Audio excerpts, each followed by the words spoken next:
میرے صحابہ کو برا نہ کہو حدیث نبوی ہے. کیا کسی حدیث میں ہے کہ میرے صحابہ کی غلطیاں نہ بیان کرو؟ جو قرآن مجید میں بھی موجود ہیں. کوئی ایسی حدیث نہیں ہے جس میں یہ آیا ہو. یہ حدیث ٹھیک ہے یہ، لیکن اس حدیث کے ساتھ بھی خیانت کی ہے ہمارے علماء نے. یہ حدیث پوری بیان ہی نہیں کی انہوں نے. یہ حدیث جو ہے نا پوری وہ صحیح مسلم میں ہے. ویسے تو بخاری میں بھی ہے. مسلم میں اس کا نمبر ہے 6488 کہ نبی صلی اللہ علیہ وآلہ وسلم کے دو ساتھی تھے، حضرت عبد الرحمن بن عوف اور خالد بن ولید. ان کے درمیان جھگڑا ہوا اور اس جھگڑے میں نا حضرت خالد بن ولید نے جذباتی ہو کے حضرت عبد الرحمن بن عوف کو گالیاں دے دی. اب یہ جھگڑا ہوا کس وجہ سے تھا؟ یہ اشارتاً حافظ ابن کثیر نے نا سورۃ الحدید کی تفسیر کے اندر نقل کیا ہے کہ یہ ہوا کیا تھا جھگڑا. وہ بخاری میں بھی کچھ حصہ موجود ہے. آپ کو پتہ ہے بخاری میں ایک حدیث ہے کہ حضرت خالد بن ولید کو نبی علیہ السلام نے اپنے مبارک زمانے میں ایک مہم پر روانہ کیا کسی قبیلے کی طرف. اب وہ قبیلہ تھا مسلمان، لیکن ان بیچاروں پینڈوؤں کو، اعرابیوں کو کمیونیکیشن سکلز نہیں آتی تھی. جب مسلمان وہاں پہنچے نا تو انہوں نے کہا کہ ہم اپنے دین سے پھر گئے، ہم اپنے دین سے پھر گئے. یعنی جس دین پہ ہم پہلے تھے ہم نے اسلام قبول کیا. ان کو اسلمنا یہ ٹرمنالوجی نہیں پتا تھی. حضرت خالد بن ولید نے اس سے یہ کنکلوڈ کیا کہ انہوں نے یہ اعلان کیا کہ ہم نے اسلام چھوڑ دیا. اتنا تو بیوقوف کوئی نہیں ہوتا کہ سامنے آ کے مسلمانوں کے جی اسی اسلام چھاڑ دیتا، وہ بھی قبائلی دور میں. باقی صحابہ نے کہا کہ ان سے ڈسکشن کرتے ہیں. حضرت خالد نے ان کو قتل کرنا شروع کیا اور باقی صحابہ نے مخالفت کی اور ساتھی ڈیوائیڈ کیے، ان کو یہ قتل کریں گے، ان کو یہ کریں گے. باقی صحابہ نے کسی کو قتل نہیں کیا جو ان کے ساتھی. ہم کیا حضور سے فیصلہ کرائیں گے. جب حضور علیہ السلام کے پاس پہنچے تو نبی علیہ السلام نے 2 دفعہ کہا اے اللہ خالد کے اس عمل سے میں بری ہوں جو کچھ اس نے کیا، میری کوئی ذمہ داری نہیں ہے. ایکسٹرا جوڈیشل کلنگ کر دی. اس موقع پہ حافظ ابن کثیر کہتے ہیں کہ حضرت عبد الرحمن بن عوف اور حضرت خالد بن ولید کے درمیان لڑائی ہو گئی تھی کہ یہ تم کیا کر رہے ہو، اور ظاہر ہے کہ غلط کیا تھا. اس میں خالد بن ولید نے گالیاں دے دی. صحیح مسلم کے الفاظ ہیں. نبی علیہ السلام کو جب شکایت ملی تو آپ نے فرمایا، حضرت خالد کو کہا تم میرے صحابہ کو برا مت کہو، ان کو گالی مت دو. اب تم میں سے کوئی احد پہاڑ کے برابر سونا بھی خیرات کر دے تو میرے صحابہ نے جو ایک مد 600 گرام یا آدھا کلو گندم خیرات کی تھی اس کے آدھے کو بھی نہیں پہنچ سکتا. یعنی ایک پاؤ گندم اگر عبد الرحمن بن عوف نے اس زمانے میں خیرات کی تو خالد تو احد پہاڑ جو کئی کلومیٹرز میں پھیلا ہوا ہے اس کے برابر سونا بھی اللہ کی راہ میں خرچ کر دینا، تو میرے عبد الرحمن بن عوف کے برابر نہیں ہو سکتا. حالانکہ خالد ابن ولید فتح مکہ سے پہلے مسلمان ہوئے ہیں، لیکن صلح حدیبیہ کے بعد ہوئے ہیں.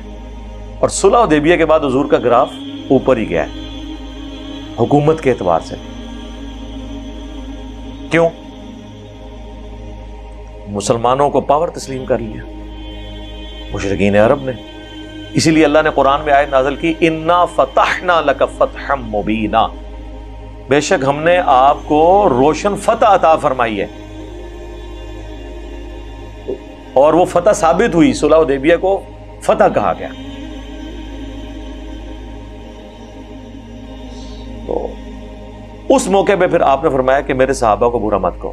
بخاری میں صرف اتنا ہی حصہ ہے میرے صحابہ کو برا مت کہو، لیکن اس کی تفصیل مسلم شریف میں ہے. جس طرح قرآن کی بعض چیزوں کی تفصیلات بخاری مسلم میں آئی ہیں. تو یہ پوری حدیث بھی بیان نہیں کر سکتے. کیوں؟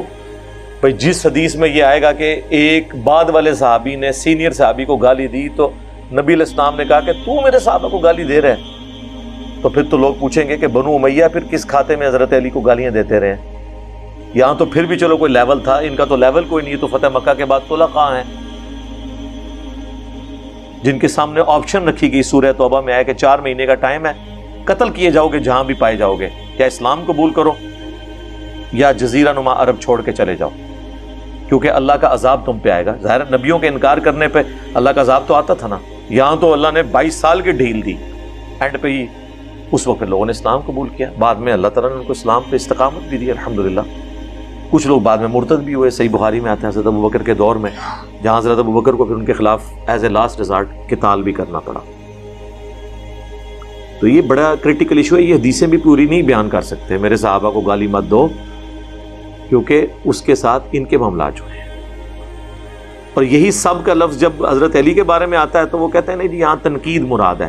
تنقید چھوڑ دیں سر, صحیح مسلم میں 6229 نمبر حدیث میں موجود ہے, لعن اللہ ابو تراب, اللہ کی لعنت ہو ابو تراب علی ابن ابی طالب پر, نعوذ باللہ. لعنت کا لفظ موجود ہے تو سب کا ترجمہ تنقید آپ کہاں سے کر رہے ہیں؟ باقی میری کئی ایک ویڈیوز سب و شتم کے حوالے سے ریکارڈڈ موجود ہیں.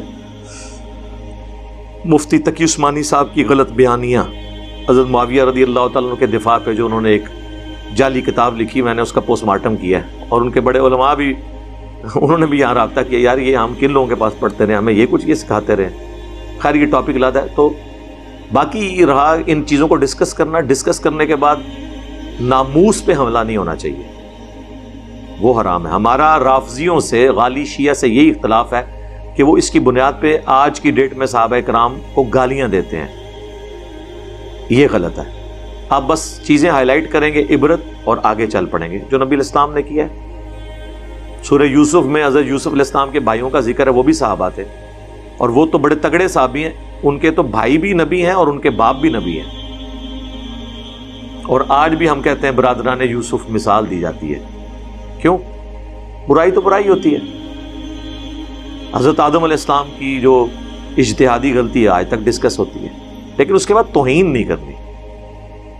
یہاں پر بھی جو جو معاملات ہینڈل ہوئے ان کو اس طریقے سے ڈسکس کیا جائے گا, لیکن اس کے بعد آپ نے توہین نہیں کرنی. اور اگر آپ کہیں گے ہم نے ڈسکس نہیں کرنے, تو پھر تو قرآن میں جو غزوہ احد کے بارے میں ہوا, جو بخاری مسلم میں احادیث باقی ایشوز کے اوپر ہیں, ان کا آپ کیا کریں گے؟ کوئی علاج نہیں. تو یہ ٹاپک تو ایسا ہے, میرا کربلا والا ریسرچ پیپر پڑھ